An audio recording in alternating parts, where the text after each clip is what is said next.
डर। लेसन 9 विपत्ति और उनका समाधान। अर्थशास्त्र का पुस्तक 9। लेसन 9 अर्थशास्त्र में राज्य को कमजोर करने वाली विपत्तियों, आपदाओं और उनका समाधान वो बताता है। चाणक्य का मानना था कि वो भीतरी खतरे, इंटरनल थ्रेट्स, बाहरी शत्रुओं, एक्सटर्नल एनिमीज से भी ज्यादा खतरनाक होते हैं। इसलिए एक समझदार राजा को हर संभावित संकट के लिए तैयार रहना चाहिए। पहली राजा के सामने आने वाली 5 प्रमुख विपत्तियां। चाणक्य ने बोला विपत्तियों को 5 प्रकरणों में विभाजित किया है। पहली बार राजा से जुड़ी विपत्तियां। अगर शासक कमजोर, भ्रष्ट, बीमार या अविवेकी हो तो पूरा राज्य दुख उठाता है। 2 मंत्रियों से जुड़ी विपत्तियां। यदि मंत्री अनुपयोगी या विश्वासघाती हो तो राजा भ्रमित हो सकता है और शासन कमजोर पड़ सकता है। 3 प्रजा से जुड़ी विपत्तियां।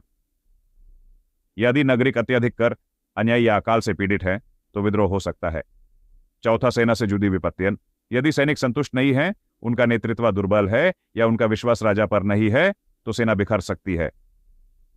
5 बाहरी शत्रुओं से जुड़ी विपत्तियां।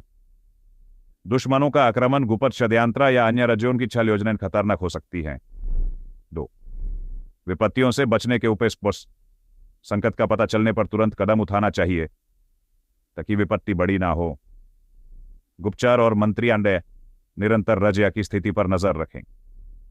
अगर राजा शासन के योग्य नहीं है तो उस पर छोड़ देना चाहिए या बदल देना चाहिए। खजाना भरा रहना चाहिए ताकि अकाल, युद्ध या आर्थिक संकट से निपटा जा सके। सेना को मजबूत और प्रेरित रखना चाहिए वो ताकि सुरक्षा बना रहे। और तेज प्रजा का समर्थन क्यों जरूरी है? यदि लोगों का राजा पर भरोसा उठ जाए तो बेराजा अंदर से कमजोर हो जाता है। राजा को न्याय, उचित कर व्यवस्था और आर्थिक स्थिरता बनाए रखनी चाहिए। जो राजा प्रजा की भावनाओं को नहीं समझता उसे विद्रोह का सामना करना पड़ता है। लेसन 10 युद्ध नीति और रणनीति। अर्थशास्त्र का पुस्तक 10।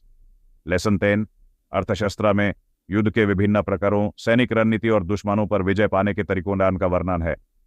चाणक्य कहते हैं कि जीत हमेशा बल से नहीं बल्कि योजना और बुद्धि से मिलती है। और एक चाणक्य के अनुसार युद्ध के प्रकार। चाणक्य ने युद्ध को 3 प्रकारों में विभाजित किया। 1 प्रकाश युद्ध, ओपन वॉर, दोनों सेनाओं के मध्य खुले मैदान में मुख्य युद्ध। 2 कूटा युद्ध, गुप्त युद्ध, गुप्तचर, विष, हत्या और तोड़फोड़ द्वारा दुश्मन को कमजोर करना। 3 गुप्त युद्ध, शंत युद्ध, राजनीति, प्रचार और आर्थिक नीति द्वारा बिना लड़े दुश्मन को हराना। 2 युद्ध करने का उचित समय आ रहा है। युद्ध तभी करना चाहिए जब विजय की संभावना ज्यादा हो। यदि दुश्मन शक्तिशाली हो तो राजनीति और संधि, अलायंस का उपयोग करना चाहिए। युद्ध गर्मियों या सर्दी के मौसम में रात करना उचित है क्योंकि बारिश में युद्ध कठिन होता है।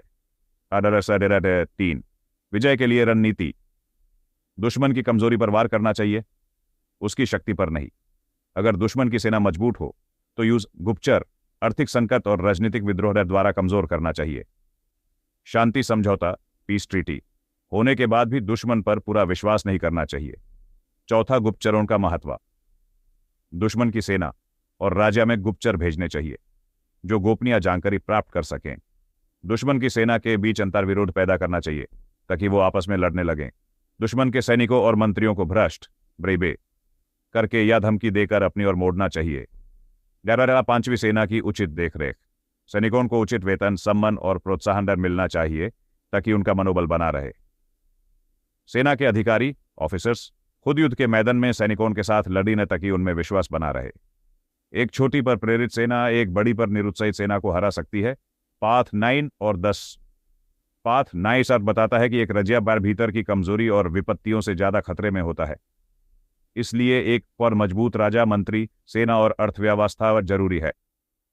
पाथ 10 पर युद्ध के नियमों और रणनीति पर ध्यान देता है और यह दिखाता है कि बुद्धि, गुप्तचर और योजना से बिना लड़े भी विजय प्राप्त की जा सकती है। राजा की सबसे बड़ी कमजोरी अंदर से आती है, बाहरी शत्रु सिर्फ इसका लाभ उठाते हैं। विपत्तियों का समय से पहले पता लगाना और उन्हें रोकना अत्यंत आवश्यक है। युद्ध जीतने के लिए बल से ज्यादा नीति, गुप्तचर और योजना का महत्व है।